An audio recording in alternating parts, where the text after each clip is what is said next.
What's the most redneck thing your family has done? My grandpa lived on a ranch in Montana that's been in our family since the 1800s. Everything was peaceful until this big shot real estate developer from New York bought the land next to us and started building a luxury resort. The problem started when he diverted the creek that ran through both our properties to fill his man-made lake. That creek watered our cattle for generations. When Grandpa went over to talk about it, the developer's security guards wouldn't even let him through the gate. Instead, we got a letter from his lawyer saying the water rights belong to them now and we should adapt to changing times. Grandpa, who'd been a rancher his whole life, just smiled and said, "Well, looks like someone needs to learn about country consequences." The next day, Grandpa drove his old pickup to the local feed store and bought every single bag of cow manure they had, 3 truckloads worth. He waited until the middle of the night when the wind was blowing directly toward the resort and spread it all along our side of the property line. The smell was so bad that resort guests started checking out early. But that was just phase 1 of Grandpa's plan. When the developer installed sprinklers that sprayed water onto our land to make it look greener for their guests, Grandpa built a 20 FT tall reflector wall out of old tin roofing. It bounced the sunlight directly into the resort's dining area,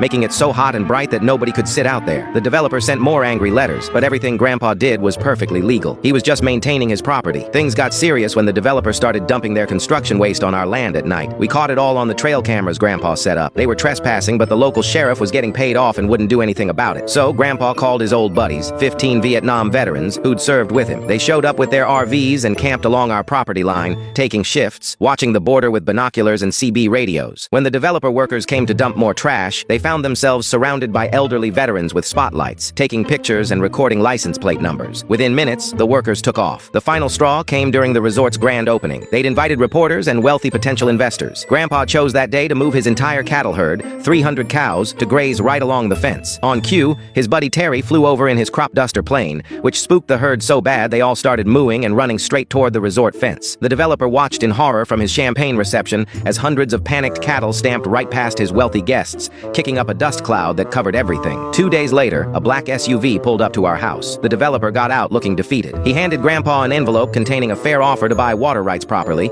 plus a check for damages to our property. Now my grandpa and the developer have a fishing competition every summer. Turns out the guy actually respects people who stand their ground. As Grandpa says, sometimes city folk just need to learn country lessons the hard way.